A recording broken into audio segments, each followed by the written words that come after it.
Bonjour à toutes, bonjour à tous. Merci d'écouter France Soir. On se retrouve aujourd'hui pour un entretien avec une information exclusive. Un éditeur attaque en justice le secrétaire général de l'OTAN qui aurait menti. Nous sommes avec, ce n'est pas n'importe quel éditeur, on le connaît bien ici, c'est Patrick Pazin. Bonjour, merci d'être avec nous. Bonjour Romain, merci à François pour votre invitation. Vous êtes éditeur, vous êtes le directeur de Talma Édition. Talma Studio. Oui. Talma Studio maintenant.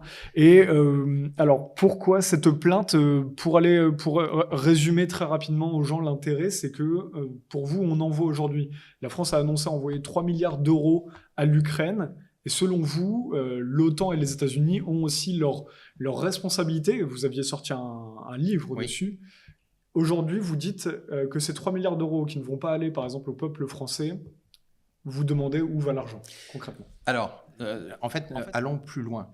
Parce que d'abord, c'est bien plus que 3 milliards que nous envoyons à l'Ukraine. Oui. C'est notre, et en plus, ça va continuer d'augmenter. L'Union européenne a elle-même déjà envoyé des dizaines de millions. De milliards. L'Union européenne se targue d'avoir envoyé, donc tous les pays membres plus la Commission européenne, donc d'avoir envoyé de l'ordre de 88 milliards d'euros à l'Ukraine, en aides diverses, argent, armes, etc. Mais en fait, la plainte pénale que j'ai déposée auprès de la procureure de la République, tribunal de Paris, est contre Jens Stoltenberg, le secrétaire général de l'OTAN, parce qu'en fait, cet homme avait la possibilité, à plusieurs reprises d'ailleurs, d'empêcher que cette guerre se produise. Il a menti notamment... Pour ceux qui ne connaissent pas, il est là depuis 2014 aussi. Oui, alors effectivement, c'est un homme... il a de longue date. J'ai failli faire un lapsus, j'ai failli dire c'est un homme d'affaires. En fait, c'est pas un homme d'affaires, c'est un homme politique chevronné, puisqu'il a été Premier ministre de la Norvège pendant près de 10 ans. Il a été également au conseil d'administration du Gavi, vous savez, l'alliance financée par Bill Gates pour vacciner toute la Terre. Il a été l'envoyé spécial pour l'ONU sur le réchauffement climatique. Donc, il a été l'ambassadeur de l'ONU sur le climat. En fait, il est dans tous les bons coups de Davos. Donc, le 19 janvier 2022, nous sommes à un mois de l'attaque de l'Ukraine par la Russie. Et un mois après que les Russes aient envoyé une proposition de traité de paix à l'OTAN et aux États-Unis pour empêcher que l'Ukraine entre dans l'OTAN. On sait que c'est une ligne rouge que les Russes ont fixée depuis 1990. Pas d'extension vers l'est de l'OTAN. Alors on nous dit qu'aujourd'hui, il n'y a pas d'accord écrit, ça nous y reviendrons. Puisqu'en fait, le 19 janvier 2022, donc un mois après que les Russes aient envoyé cet accord et un mois avant que la guerre démarre, Jens Stoltenberg donne une interview au Spiegel, donc le grand magazine allemand, et à un moment, le journaliste fait son travail, dit « mais l'OTAN n'avait-elle pas promis à la Russie en 1990 de ne pas s'étendre à l'Est ?» Donc ça, c'est une interview avec le média allemand Spiegel. C'est à quelle date? C'est le 19 janvier 2022. C'est le 19 janvier. C'est à un mois, quasiment à un mois et 5 jours du début de la guerre. Voilà, puisque la Russie attaque le 24 février 2022. Voilà. C'est ça, c'est un mois plus tard. Et donc, le 19 janvier, Stoltenberg, à la question du journaliste qui lui dit « mais est-ce que l'OTAN n'avait pas promis de ne pas s'étendre à l'Est ?» il répond « non. Ça n'existe pas, il n'y a jamais eu cette promesse, même en coulisses, il emploie le mot d'ailleurs Interzimmer deal, de dire qu'en fait il y a eu un deal d'arrière-cour par derrière, il dit c'est faux, ça n'existe pas. Donc il dit, le secrétaire général de l'OTAN, M. Stoltenberg, dit il n'y a pas eu d'engagement de l'OTAN à ne pas s'étendre vers l'Est, donc vers la Russie. Exactement, il l'affirme, et puis en plus il le répète. Et alors, pourquoi c'est un mensonge? Parce qu'en fait, il y a de différentes sources qui prouvent qu'il y a bien eu ces engagements-là. Et en fait, ce qui me permet de déposer cette plainte en mon nom propre, hein, moi je ne parle pas au nom des Français, après on verra ce qui se passera, mais je le fais en mon nom propre. Vous parlez en votre nom propre et vous ciblez directement M. Stoltenberg. Oui, c'est une plainte, c'est pas une plainte contre X, c'est une plainte contre lui. Et ça n'est pas une plainte contre l'OTAN non plus. Non, c'est vraiment contre c'est contre lui. Ouais. Et pourquoi? Donc en fait, il y a sur le site même de l'OTAN un document extraordinaire, la reprise d'un discours de Manfred Wörner, qui en 1990 est le secrétaire général de l'OTAN. Ouais. Donc, à l'époque, c'est le prédécesseur. À l'époque, il s'appelle, et lui va décéder en 1994. Donc, Manfred Wörner, en 1990, fait un discours où il dit les solides garanties que nous avons offertes aux soviétiques de ne pas nous étendre à l'Est. Donc, il confirme. Donc, c'est celui-ci qui apparaît à l'écran. Effectivement. Et d'ailleurs, c'est voit dans ce discours. C'est le site L'Écrise qui a fait un excellent travail, qui a ressorti ce document. Donc, je le lis. Cette affirmation est l'assurance que les troupes de l'OTAN ne dépasseront pas le territoire de la République fédérale d'Allemagne, offre à l'Union soviétique de solides garanties de sécurité. Voilà. Donc ça n'est pas effectivement un traité. Alors, juste avant cela, donc là pour qu'on résume bien la situation, parce que c'est un cas un peu compliqué, donc pour résumer pour les lecteurs, voilà, vous attaquez ce secrétaire général Stoltenberg de l'OTAN, puisqu'il aurait menti en disant publiquement au journal que l'OTAN ne s'était jamais engagé à s'étendre vers l'Est. C'est vrai qu'on dit dans l'histoire qu'il n'y a pas de traité au moment de l'indépendance de l'Ukraine au début des années 90. On dit qu'il n'y a pas de traité pour empêcher l'OTAN de s'étendre vers l'Est. Mais là, vous dites s'il y a ce discours. D'ailleurs, quelle valeur a ce discours alors de l'ancien secrétaire général de l'OTAN ? Après, ce sera aux juristes de se prononcer. Mais en fait, il y a de différentes sources qui montrent que les engagements ont été pris. Et d'ailleurs... Oui, on dit même qu'au début des années 90, Gorbatchev est très optimiste. Il y a une volonté des Russes au début des années 90. Les historiens le disent, il y a une volonté de s'allier à l'OTAN à ce moment-là pour la Russie. Et d'ailleurs, justement, dans son interview... Vladimir Poutine l'a redit, enfin dans son interview par Tucker Carlson, il avait demandé à Bill Clinton si la Russie pouvait intégrer l'OTAN. Bill Clinton lui répond il faut que j'en parle à mon équipe. Et le soir, Bill Clinton dit non, ça n'est pas possible. Mais imaginons, si effectivement la Russie avait intégré l'OTAN, je crois que nous vivrions dans une ère de paix pour longtemps. Parce qu'en fait, d'ailleurs, à un moment, je pose la question dans la plainte, enfin à la fin de la plainte, la question se pose, c'est mais en fait, à quoi sert l'OTAN à part déclencher, à part mentir et déclencher une guerre sur le continent européen. Et pour l'instant, je dis bien pour l'instant, elle ne fait que nous ruiner.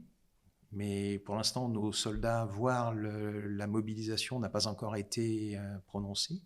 Mais quand j'entends le président Macron dire que nous ne pouvons pas laisser la Russie gagner, qu'est-ce que ça implique ? Qu'est-ce qui va se passer ? Parce que, effectivement, la loi... Parce que quand on donne 3 milliards, quand le gouvernement français s'engage à donner 3 milliards à l'Ukraine, ce sont 3 milliards qui arrivent dans un contexte où on parle beaucoup aux Français, on a parlé l'année dernière de réforme des retraites, on parle d'inflation et on parle beaucoup d'augmentation du prix de l'énergie en général. Donc c'est pas 3 milliards qui arrivent alors qu'on est dans une période de prospérité totale en France. En fait, le préjudice de la France est colossal, il est même irréparable. Alors, on ne va même pas parler de celui de l'Ukraine, parce que le préjudice de l'Ukraine qui s'est fait piéger. En résumant, l'Ukraine et la Russie ont été piégées pour se retrouver en guerre l'une contre l'autre. Et d'ailleurs, je voudrais faire une parenthèse tout de suite, parce que j'ai déjà eu l'occasion de discuter avec des généraux français. On nous parle que de l'attaque non provoquée et illégale de la Russie, et donc en violation de la Charte des Nations Unies et de la Charte de Paris, etc., etc. Et en fait, oui, il y a eu effectivement le 24 février 2022 où la Russie attaque l'Ukraine, mais on oublie de regarder ce qui s'est passé avant. Qu'est-ce qui s'est passé avant ? Je vais être très bref. En décembre 2021, les Russes proposent un traité de paix aux Américains et à l'OTAN. Il y a 2 traités. Quand on voit les conditions, pour moi, il n'est pas acceptable. l'OTAN ne peut pas accepter ça puisqu'il faudrait que la Bulgarie, la Roumanie quittent l'OTAN. Enfin bon, c'est pas acceptable. Donc le 16 janvier 2022, donc là on est à 1 mois et demi avant le déclenchement de la guerre, il y a une conférence de presse de Joe Biden à la Maison-Blanche. Il y a une question d'un journaliste qui lui demande « Pensez-vous que la Russie va envahir l'Ukraine ?» Et Biden répond « Oui, il va le faire. Il en paiera un prix très élevé, mais il va le faire. Il va nous tester. » Et à ce moment-là, nous commençons à lire dans les médias anglo-saxons notamment la date à laquelle la Russie va envahir l'Ukraine. Donc les médias anglo-saxons fixent la date de l'invasion de l'Ukraine va démarrer dans la nuit du 15 au 16 février. Ça, c'est le 16 janvier, de Joe Biden, Maison-Blanche. Le 19 janvier, donc, comme nous l'avons dit, Jens Stoltenberg dit il n'y a jamais eu d'accord, il n'y a jamais eu de promesse, il n'y a jamais eu d'engagement, ça n'existe pas, c'est faux. D'ailleurs, il aurait pu dire on l'avait promis, on s'était engagé, mais les temps ont changé.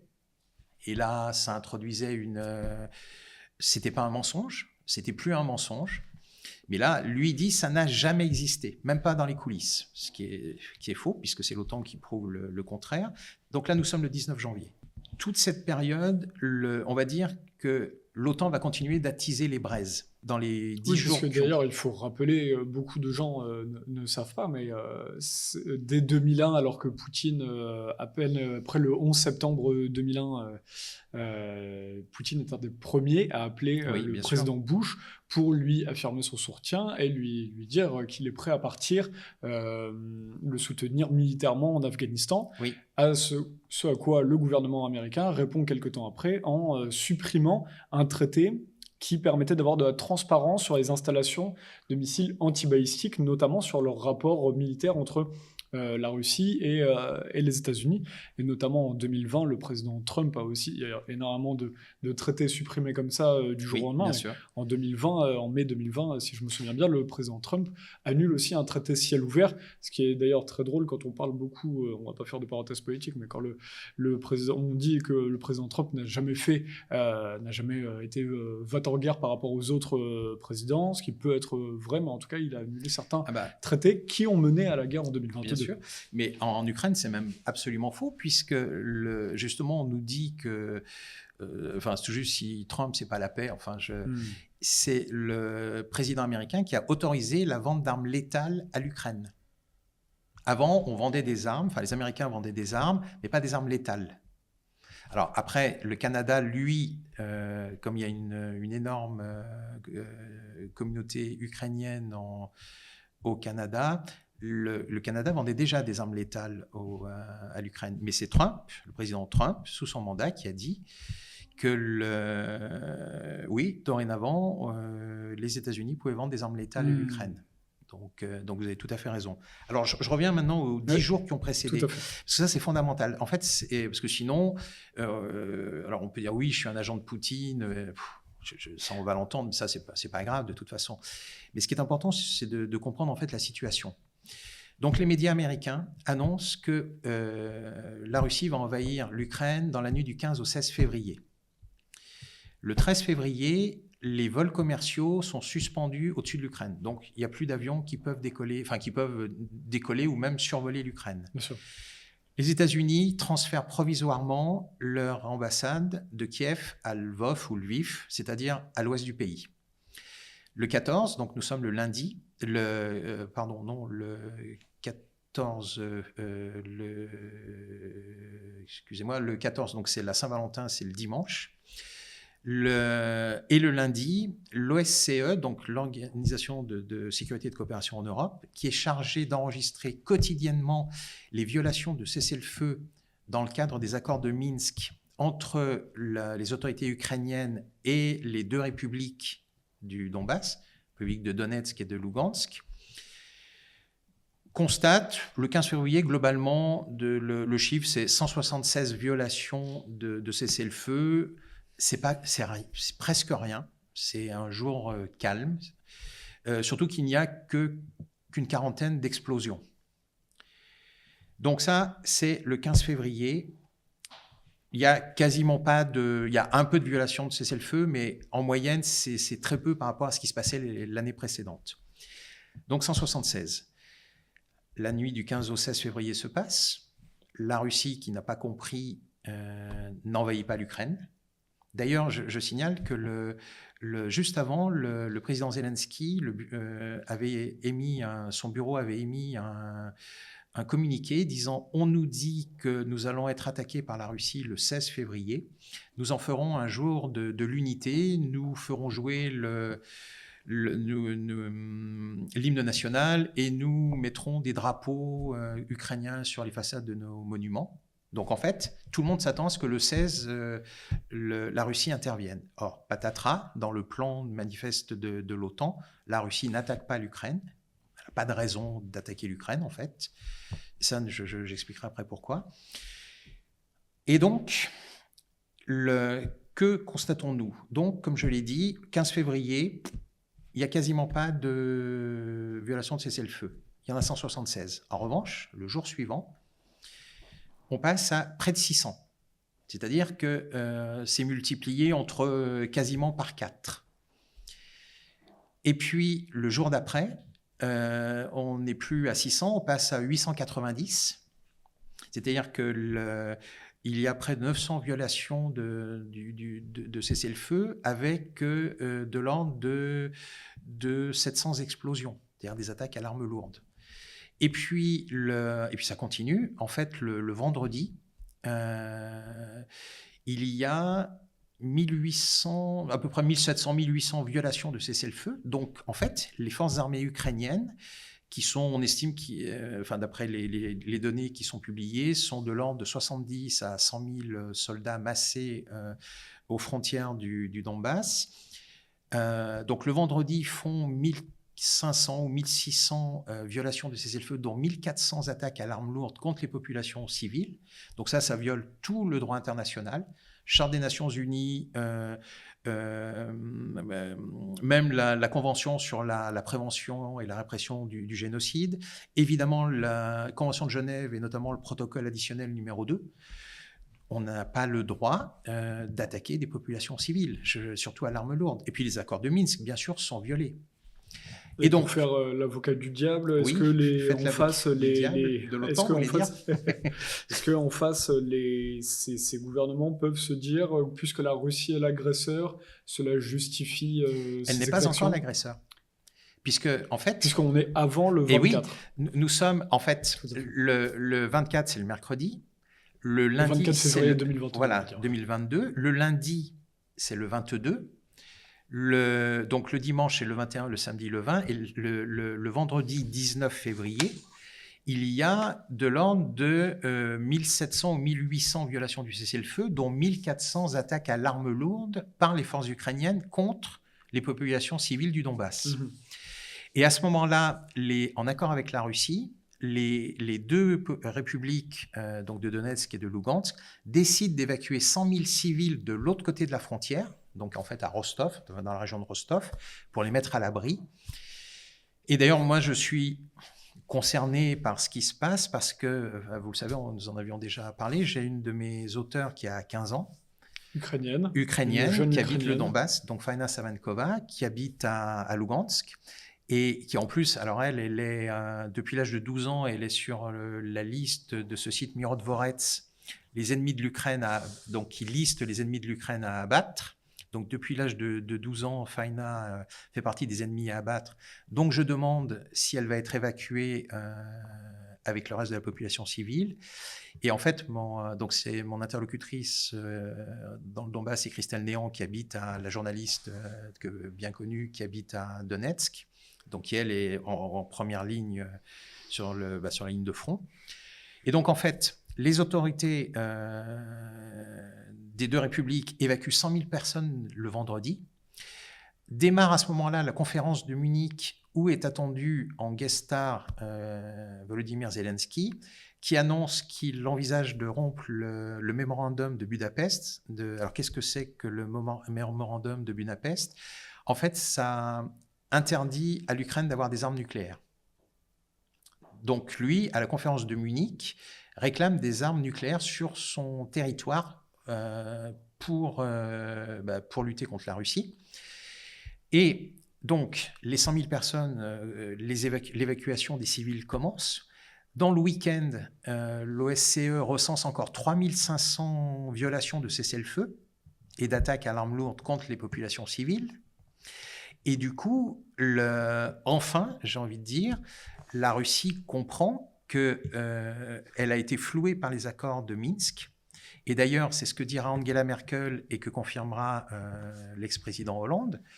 Elle dira qu'en fait, quand nous avons signé les accords de Minsk, c'était pour donner du temps à l'Ukraine pour s'armer, pas pour la paix. Alors ça, et c'est pour ça qu'on invite d'ailleurs les gens à aller, les lecteurs, pardon, à aller lire votre plainte sur notre site, qui est disponible sur notre site, aussi sur votre Twitter, je crois. Ouais, sur votre site, c'est très bien. Voilà, et ils pourront aller, vous pouvez aller lire le document de Patrick Pazin là-dessus, où tous les éléments sont notés, tout ce que vous êtes en train de dire là, sont sourcés, et notamment ça avec Angela Merkel et ensuite avec François Hollande, ce qui est assez incroyable. Vous expliquez comment, alors que les accords de Minsk, pareil comme des accords de paix pour calmer les tensions, évidemment. Angela Merkel dit publiquement non, c'est juste pour faire gagner du temps. C'est incroyable. Pour armer l'Ukraine. Et François Hollande arrive après et dit oui, heureusement qu'elle le fait. Oui.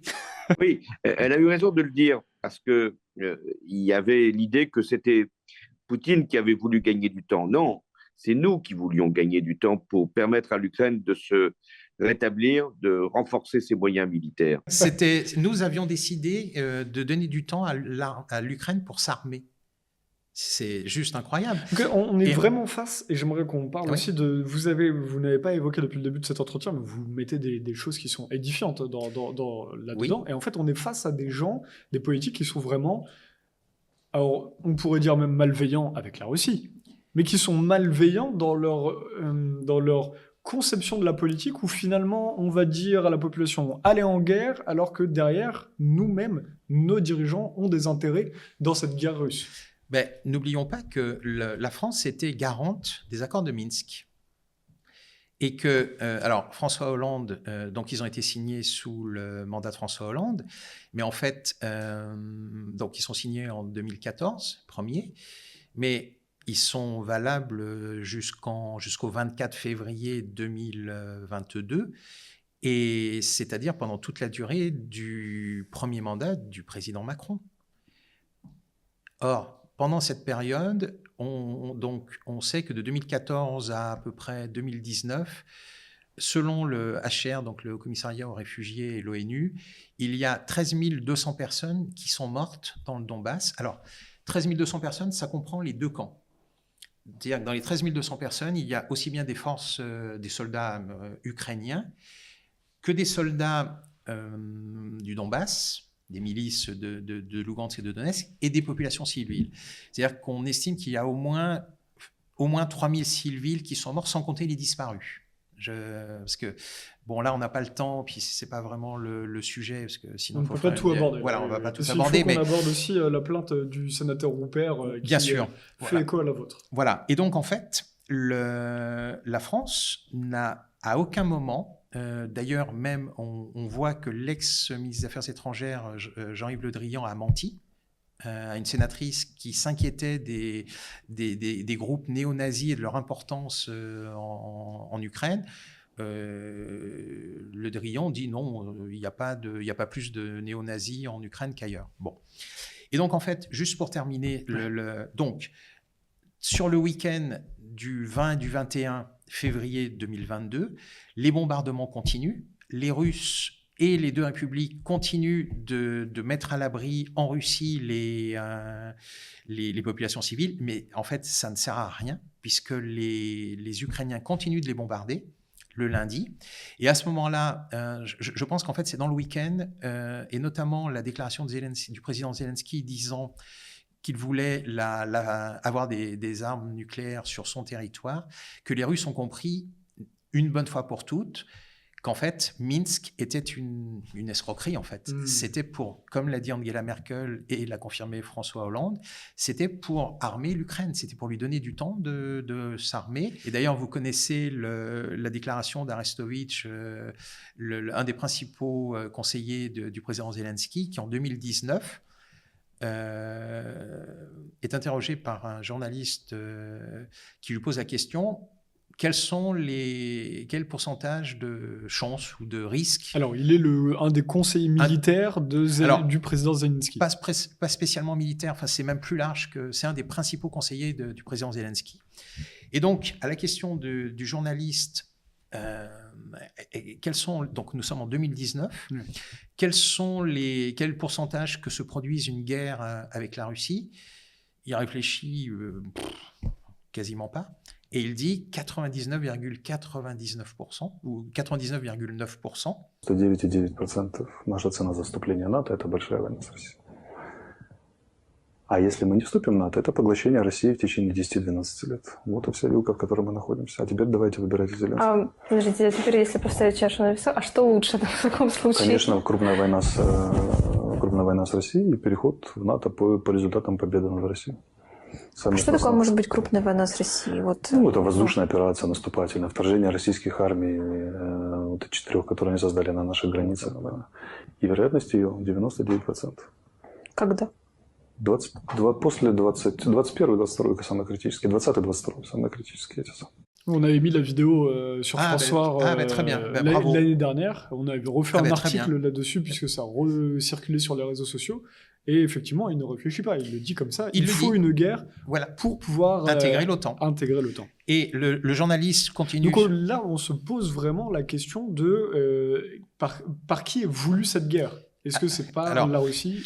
Alors attendez, parce que ce qui est impressionnant dans cette interview, c'est que le journaliste lui pose la question en disant quand?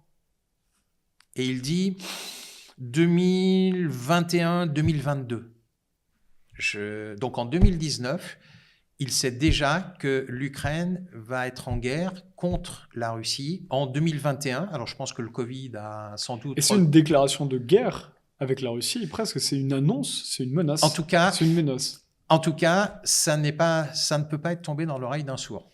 Tout à fait. Évidemment. Et donc, en fait, le conseiller Arestovitch annonce la guerre avec la Russie pour 2021-2022.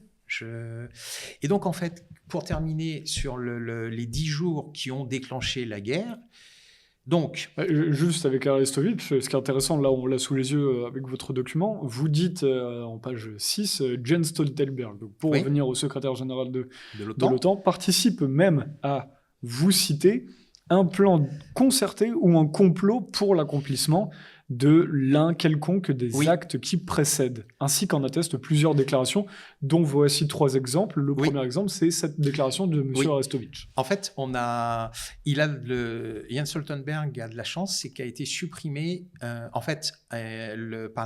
l'accord de Londres du 8 août 1945, qui va instaurer en fait le tribunal de Nuremberg.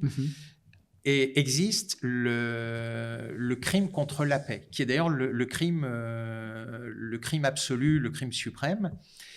Et en fait, ça va être supprimé. Dans le crime contre la paix, il y avait le fait de donner des assurances et de ne pas les respecter constitue un crime contre la paix.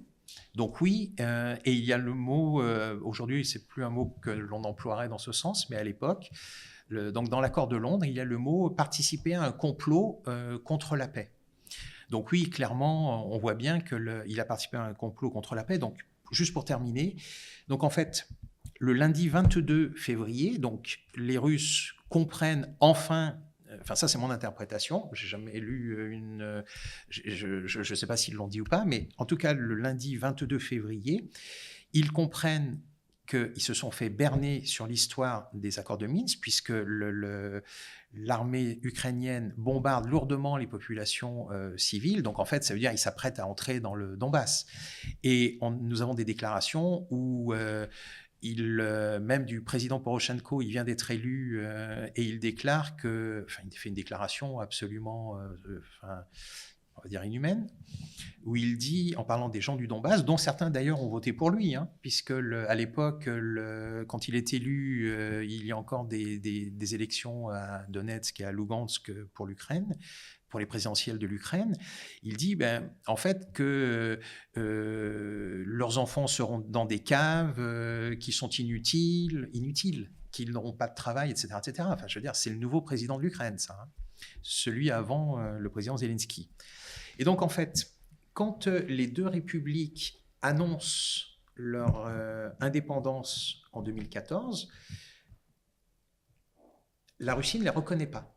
Pourquoi ? Parce qu'en fait, la Russie considère qu'il y a les accords de Minsk et qu'en fait, reconnaître déjà les deux républiques, ça serait un problème, d'autant plus que la Russie vient d'annexer la Crimée. Donc, ils ne reconnaissent pas les deux républiques et en fait, ils ne vont le faire que 8 ans plus tard, le 22 février, donc le lundi 22 février 2022, quand ils comprennent que les accords de Minsk étaient une escroquerie et que en fait, maintenant, les populations civiles ils peuvent ne plus intervenir. Et je me souviens avoir lu des déclarations de commandants du Donbass, des milices du Donbass, il y a longtemps, disant mais quand est-ce que les Russes vont venir nous aider ? Alors, il y a eu incontestablement des volontaires russes qui sont venus aider, des militaires volontaires russes qui sont venus aider les milices du Donbass. Mais je me souviens d'avoir lu des textes de commandants du Donbass disant mais quand est-ce que la Russie vole à notre secours ? Et en fait, la Russie va le faire uniquement le 22 février 2022. Que vont-ils faire ? Eh bien, ce jour-là, ils vont reconnaître, Vladimir Poutine, donc le président Poutine, reconnaît les deux républiques, donc reconnaît leur indépendance et va signer des traités d'assistance, d'amitié et donc des traités militaires, de protection militaire. Et là, à ce moment-là, on entre dans le cadre de l'article 51 de la Charte des Nations Unies. Parce qu'en fait, à partir du moment où la Russie reconnaît... alors après, il faut 2 jours de plus pour que le Parlement russe, de la Fédération de Russie, reconnaisse tout ça. Et donc, en fait, en reconnaissant les deux républiques, on peut penser que maintenant, c'est plus uniquement attaquer les populations civiles de l'Ukraine, du Donbass, maintenant, c'est attaquer la Russie, puisqu'il y a un traité militaire d'assistance, ou un traité d'assistance militaire, qui fait que si les deux républiques demandent l'assistance militaire de la Russie n'aura pas d'autre solution que d'intervenir. Et donc, à partir du moment où le lundi 22 février, puis on voit bien que c'est précipité, parce qu'il n'y a même pas les drapeaux à la cérémonie, il n'y a même pas les drapeaux des deux républiques, les bombardements continuent. Le mardi 23, ça continue. On est toujours autour de 1500 explosions. Et on n'aura pas le temps d'aborder tous les sujets, il faudra que les gens puissent aller finir rapidement conclure là-dessus. Et donc, il y a les gens pourront aller se référer aux documents que vous avez. Bien sûr, et je vous remercie de le diffuser. Ouais. Et donc, en fait, il y a un article de la Constitution de la Fédération de Russie, l'article 61, qui dispose que, il est très court, qui dispose que la Fédération de Russie doit protection et assistance aux citoyens russes en dehors des frontières. Or, une grande partie de la population du Donbass a un passeport russe. Donc, en fait, quand Vladimir Poutine attaque le 24 février, en fait, d'ailleurs, les deux raisons et c'est comme ça qu'il le justifie, c'est protéger les populations civiles qui endurent un calvaire, il emploie même le mot de génocide d'ailleurs dans sa déclaration, qui endurent un calvaire depuis 8 ans, parce que nous sommes en 2022, et que deuxièmement, c'est plus possible d'avoir un État comme l'Ukraine qui va entrer dans l'OTAN. Alors, venons-en. Je voulais qu'on aborde ça Oui, plus tôt, mais bien sûr. je voulais qu'on aborde Oui, ça en mais- début d'entretien. Mais c'est Alain Houpert, un sénateur qui vient de. Donc, c'était mardi dernier, le 20 février. Lui a porté plainte. Donc, ça fait des échos directement à votre plainte. À vous, à porter plainte auprès du Conseil d'État. Oui. Il l'a saisi en référé. L'article 53 de la Constitution, bien sûr. Justement, par rapport à cet accord sur France-Ukraine, sur les 3 milliards qui vont être donnés aux pays en guerre. Entre autres, il n'y a pas que ça. Il n'y a pas que ça. Et donc déjà, rien que là-dessus, il saisit, puisque pour demander la ratification de cet échange à l'Assemblée nationale. Oui. Vous, quand vous avez vu ça en début de semaine, qu'est-ce que vous en avez pensé? Alors déjà, nous ne sommes pas concertés. Je veux dire, c'est un... Vous n'avez aucun lien. Non, moi, forcément je n'ai pas de lien. Alors surtout que, oui, pour statuer qu'il n'y a pas de lien, vous m'aviez parlé en privé de cela avant, vous ne parliez pas avec Alain Houpert. Non, absolument pas. Je veux dire, Jamais. c'est un... Mais en tout cas, évidemment, comme lui, j'ai lu ce document qu'on ne qualifiera pas. Manifestement, toute la partie, de toute façon, je vais le commenter par écrit. Ok. Parce que là, ça n'est plus possible. Enfin, parce qu'en fait, vous parlez des 3 milliards, mais c'est bien plus qui se prépare. Parce que, d'accord, on va donner 3 milliards à l'Ukraine, plus. Mais d'ici 2030, il faut savoir que le budget de la contribution de la France à l'OTAN va être multiplié par 4 en euros constants. Donc, Alors qu'en plus, on est dans un contexte où, en plus à tout cela, les Français ne se disent pas concernés par cette guerre. Mais qui est contraire à nos intérêts, je le rappelle. Sans les mensonges de M. Stoltenberg, M. Stoltenberg avait la possibilité d'empêcher la guerre. Il suffisait pour vous, de lui dire... à cause de ces mensonges, on poursuit la guerre, alors qu'il aurait pu dire, depuis le début... Si le 19 janvier... Alors, surtout qu'en plus, il l'a dit après. Il suffisait de dire...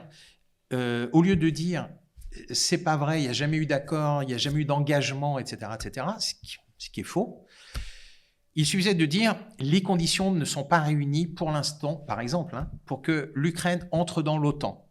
Vous auriez préféré qu'il dise cela. Mais s'il disait ça, tout de suite, c'était un signe de désescalade sur le sentier de la guerre. On sait que c'est la ligne rouge depuis 1990 pour les Russes, pas d'Ukraine dans l'OTAN. Pourquoi? Parce que ça permet de ne pas avoir de bombes nucléaires à leurs frontières, à 700 km de Moscou. Donc, si Jens Stoltenberg avait simplement dit les conditions ne sont pas réunies pour l'instant pour que l'OTAN entre dans l'Ukraine, je fais un lapsus là, que l'Ukraine entre dans l'OTAN, c'était tout de suite un signe de désescalade. Asseyons-nous autour d'une table, puisqu'au sein de l'OTAN, il existe ce qui s'appelle le Conseil OTAN-Russie, que préside d'ailleurs Jens Stoltenberg du côté de l'OTAN, donc il est parfaitement informé de la situation. Donc s'il avait simplement dit « mettons-nous autour d'une table, pour l'instant suspendons l'entrée de l'Ukraine dans l'OTAN », c'était tout de suite un signe de désescalade. Il a fait le contraire, il a dit « il n'y a jamais eu un tel engagement, même pas dans les coulisses ». Bon, eh bien, les Russes ont compris que les accords de Minsk ne servaient à rien et qu'en fait, l'Ukraine allait entrer dans l'OTAN incessamment sous peu. Et qu'en plus, les populations civiles allaient être, on l'a vu, attaquées lourdement. Aujourd'hui, pour conclure cet entretien, merci Patrick Pazin d'être venu et vraiment on incite les lecteurs à aller la lire sur notre site, elle est disponible avec l'article qui accompagne cette vidéo. Qu'est-ce que vous espérez aujourd'hui pour conclure quels sont vos intérêts? Pourquoi aujourd'hui vous portez ce devoir aujourd'hui? Alors, d'abord, je n'ai pas d'intérêt personnel direct. Enfin, je veux dire, c'est quand même un gros travail. Donc, qu'est-ce qui vous a motivé, si vous pouvez faire en fait, parce que donc effectivement, vous l'avez rappelé tout à l'heure, j'ai écrit et publié un livre qui s'appelle Guerre en Ukraine, la responsabilité criminelle de l'Occident. Je l'ai publié en janvier 2023. Donc, ça fait plus d'1 an. Et en fait, il y a un deuxième qui est en préparation, je crois. Oui, qui sera la plainte pénale, mais à la limite, c'est pas très important. Enfin, vraiment, ce qui est plus important, c'est que votre public aille lire la plainte. En fait, on nous prépare subtilement à entrer en guerre contre la Russie. Je rappelle, le président Macron a dit « Nous ne pouvons pas laisser la Russie gagner ». Or, l'Ukraine commence à manquer de soldats. Donc pour vous, c'est un devoir citoyen d'aller faire Absolument, ça. je ne suis qu'un citoyen, je ne suis rien d'autre. Enfin, moi, je n'ai pas d'ambition autre que ça. Enfin, je veux dire, Et alors, qu'est-ce que ça pourrait donner si cette procureure s'en saisit? Est-ce qu'il faut attendre de voir si cette procureure s'en saisit? Elle a plusieurs options, donc nous allons voir le travail de la procureure. Mais d'abord, ce qui est important, c'est de comprendre. Donc vous avez parlé du sénateur Hooper. Effectivement, moi, je vais critiquer par écrit toute la première partie avant l'introduction, car manifestement, ça a été rédigé par une officine de l'OTAN. C'est les mêmes mensonges qu'on retrouve, ce sont les mêmes mensonges. En fait, je n'imagine pas une seule seconde que les services diplomatiques français aient pu rédiger un tel déni du droit international. Donc, je le ferai par écrit, ce sera plus simple. Mais donc, l'objectif, en fait, c'est déjà de comprendre ce qui est en train de... vous voyez, par quel degré successif on est entraîné vers la guerre. Donc déjà, on verse des sommes colossales dont on ne sait même pas d'où elles sortent, en clair, de l'endettement. Donc au moment où, en septembre 2023, le président Macron annonce la fin de l'abondance, l'UNICEF publie un rapport sur le fait qu'en France, il y a 42 000 enfants qui vivent dans la rue. 42 000 enfants qui vivent dans la rue, sans parler des familles d'accueil, etc. 42 000 enfants dans la rue. Et on envoie des milliards à l'Ukraine. Alors, on me dit, oui, mais tu comprends, les Russes nous menacent. Alors, attendez, pardon, mais ma question, c'était sur quoi est-ce que peut aboutir, du coup, cela? Déjà une prise de conscience. Déjà une prise de conscience. Une prise de conscience. Donc de la population ou de tous? La justice? De tous. Il y a urgence. D'accord. D'ailleurs, d'envoyer des armes et de l'argent en Ukraine, ça sert à quoi? En fait, ça va contre l'intérêt de l'Ukraine, puisque ça fera plus de morts ukrainiens, ça c'est sûr. Il faut être plus que naïf, il faut être malhonnête pour croire que l'Ukraine récupérera le Donbass et récupérera la Crimée. Les Russes ne laisseront pas ça. Et en plus la guerre dure, et plus on fait un cadeau aux Russes. Parce que là, vous avez vu, ça y est, Advitka, c'est terminé. Ils ont repris la zone. En fait, quand on regarde la carte, ils ont intérêt à aller jusqu'à Odessa. Donc, oui, donc tant que la c'est guerre... intéressant, vous dites envoyer des moyens financiers là-bas, c'est poursuivre la guerre, et on voit depuis le début... Et c'est faire un cadeau aux Russes. C'est faire un cadeau aux Russes. Pour moi, les Russes vont terminer, ils vont récupérer l'est du Dniepr, donc Kharkov et y compris Poltava, qui est dans la conscience russe, qui est une victoire russe, enfin qui est un endroit majeur. Enfin, c'est la fin de l'Empire suédois. Enfin, on va pas s'étendre là-dessus. Et ils iront, si on continue à faire la guerre, ils iront jusqu'à Odessa. Et là, ça veut dire que l'Ukraine n'aura plus de mer. L'Ukraine n'aura plus d'accès à la mer. Donc en fait, pour moi, il y a urgence, et ça devrait être le rôle du président Macron, le rôle de la France, au lieu de signer des accords frauduleux, mais ça, nous le démontrerons, de prendre de déclarer un moratoire sur l'envoi d'armes à l'Ukraine et de reprendre le chemin de la paix. Parce que là, on est en train d'offrir la totalité de l'Ukraine à la Russie. On peut dire oui, mais non, on va les aider. Comment on va les aider? En envoyant mourir des soldats français, polonais, allemands. Et donc en plus, au-delà du cadeau, il faut absolument qu'on aide les Ukrainiens. La seule façon d'aider le peuple ukrainien qui a été sacrifié, c'est par l'OTAN et par les mensonges de son secrétaire général, entre autres. Mais la Commission européenne a aussi les mêmes casseroles. Donc en fait, qu'est-ce que ces gens aujourd'hui ont besoin de faire? Ils ont besoin de poursuivre la guerre aussi longtemps que possible, parce qu'à un moment, il va y avoir il va falloir rendre des comptes. Je veux dire, Henry Kissinger, l'année dernière, avait dit il faudra quand même, plutôt pas l'année dernière, en 2022, avait dit il faudra abandonner des terres. Ben oui, il faudra abandonner des terres. Donc qu'est-ce qui va rester à l'Ukraine si la guerre continue? Moi, je crois pas grand-chose.